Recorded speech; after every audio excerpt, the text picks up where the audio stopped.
ہم نے اپنے بڑے بزرگوں سے سن رکھا ہے کہ سیدنا حسین علیہ السلام کا سر مبارک جب نیزے پر چڑھایا گیا تو اس سے تلاوت قرآن کی آواز آ رہی تھی. کیا یہ بات درست ہے؟ جھوٹ کوئی نہیں ہے، سب کہانی ہے. چور کو سارے چوری نظر آتے ہیں، یہ جھوٹا ہے، اس کو سارے جھوٹی نظر آتے ہیں. اس کے ہم نے 360 جھوٹ پکڑے ہیں، اتنا جھوٹا آدمی ہے. اب اس سے سوال پوچھا جا رہا ہے کہ ہم نے بڑے بزرگوں سے سنا کہ توڑے بزرگ، یعنی گالی دے رہا ہے ایک لحاظ سے اللہ کے ولیوں کو. اس کے دل میں کتنا بغض ہے. اللہ کریم فرماتا ہے بخاری میں حدیث قدسی، من عادی لی ولی فقد آذنت بالحرب، جس نے میرے ولی سے عداوت رکھی اس سے میرا اعلان جنگ ہے. جو اعلان جنگ کرے گا اللہ تعالیٰ نے اس کو ذلیل کرنا ہے. اب پوری دنیا میں ذلیل و رسوا ہو رہا ہے. اہل سنت کی معتبر کتابوں میں یہ واقعہ موجود ہے اور صحیح سند کے ساتھ واقعہ موجود ہے.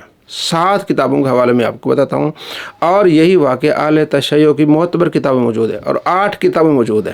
اب جھوٹا کون ہے یہ ذرا دیکھیں. انحال بن عمر روایت کرتے ہیں کہ اس نے کہا کہ خدا کی قسم، دیکھیں محدث کہہ رہا ہے خدا کی قسم میں نے حسین بن علی کے سر کو نیزے پر دیکھا ہے اور میں اس وقت دمشق میں تھا.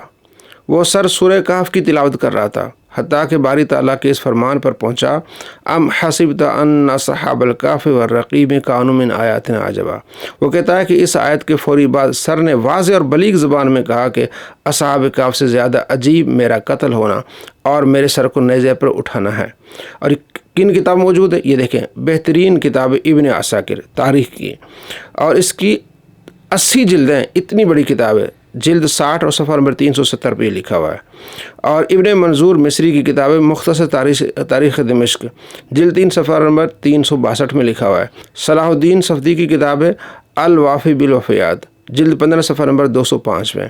اور جلال الدین سیوطی رحمۃ اللہ علیہ کی الخصائص الکبریٰ، جلد 1 صفحہ نمبر 216.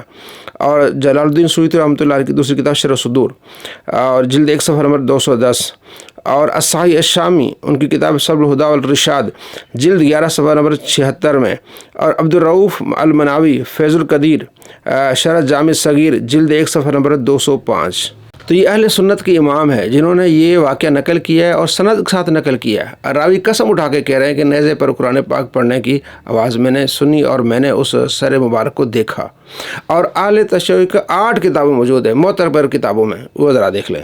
اہل تشیع کا یہ پیج ہے، آپ اس کو دیکھ سکتے ہیں. اس میں سوال کیا گیا ہے، یہی سوال، کیا امام حسین علیہ السلام کے کٹے ہوئے سر کا نیزے پر قرآن پاک پڑھنا یہ معتبر کتب میں نقل ہوا ہے؟ جواب ہاں بالکل، شیعہ کتب میں. اور شیخ مفید نے سب سے پہلے اس بات کو لکھا ہے الارشاد میں. اور اس کے علاوہ مناقب امیر المومنین محمد بن سلمان کوفی نے لکھا ہے. اور اس کے علاوہ آگے الثاقب فی المناقب ابن حمزہ طوسی نے لکھا ہے. اور الخراج والجراح ابن شرح اشوب نے لکھا ہے. اور مناقب آل ابی طالب ابن شرح اشوب نے لکھا ہے. الصراط المستقیم علی بن یونس عاملی نے لکھا ہے. مدینۃ المعاجز سید ہاشم نے لکھا ہے. اور بحر الانوار علامہ مجلس نے لکھا ہے. تو ان تمام حوالوں سے ثابت ہوا کہ اہل سنت اور اہل تشیع کی معتبر کتابوں میں یہ واقعہ موجود ہے، سند کے ساتھ موجود ہے. کیسے کہہ رہا ہے جھوٹ ہے، جھوٹا آدمی. اور امام ابن ابی دنیا بہت بڑے معتبر امام ہیں، ان کی حدیث پر کافی ساری کتابیں ہیں. انہوں نے ایک کتاب لکھی ہے من عاش بعد الموت، کہ وہ کون سے لوگ ہیں جو مرنے کے بعد زندہ ہوئے. اور بہت سارے انہوں نے پھر واقعات لکھے، کرامات لکھی. یہ کرامت امام حسین رضی اللہ تعالیٰ عنہ کی، اللہ تبارک و تعالیٰ جسے چاہے عزت عطا فرمائے. تو انہوں نے من عاش بعد الموت، امام ابن ابی دنیا نے اس کتاب میں بہت سارے واقعات لکھے ہیں کہ مرنے کے بعد لوگ زندہ ہوئے، انہوں نے کلام کیا ہے. اور زید بن خارجہ صحابی کا ذکر کیا ہے. اور امام بخاری کی کتاب تاریخ کبیر سے ذکر کیا ہے. اور مصنف ابن ابی شیبہ دلائل النبوت دیگر کتابوں سے انہوں نے نقل کیا کہ بہت سارے واقعات ایسے ہیں کہ مرنے کے بعد بھی صحابہ نے تابعین نے، ان کی کرامت ہے، صحابہ تابعین نے گفتگو کی ہے. اور یہ آگے اس کہتا ہے کہ جناب علی اگر اس طرح ہوتا، گفتگو ہوتی، تو امیر حمزہ رضی اللہ تعالیٰ کے جسم کا مسئلہ ہوا ہے، ان کے جسم سے بھی تلاوت کی آواز آتی. آپ کو بتاتے ہیں کہ امیر حمزہ رضی اللہ تعالیٰ عنہ خود کہتا ہے کہ مسئلہ کیا گیا. تو بخاری میں حدیث ہے 30-45، حضرت عاصم کے جسم کا مسئلہ کرنے کے لیے کافر آئے تو کرامت ظاہر ہوئی، بھیڑیں آ گئی، وہ مسئلہ نہ کر سکے، تو پھر اس کرامت کا انکار کریں گے؟ بخاری کی روایت ہے. کربلا میں آپ دیکھ لیں حضرت امام حسین رضی اللہ تعالیٰ عنہ پیاسے ہیں، ان کے بچے پیاسے ہیں، ان کے ایسی کرامت کا زور نہیں ہو رہا. اور بخاری میں اسی حدیث میں 30-45 میں حضرت خبیب رضی اللہ تعالیٰ کے ہاتھوں میں انگور ہے، جب کہ بخاری میں کہ انگور کا موسم بھی نہیں تھا. یہ حضرت خبیب کی کرامت ہے.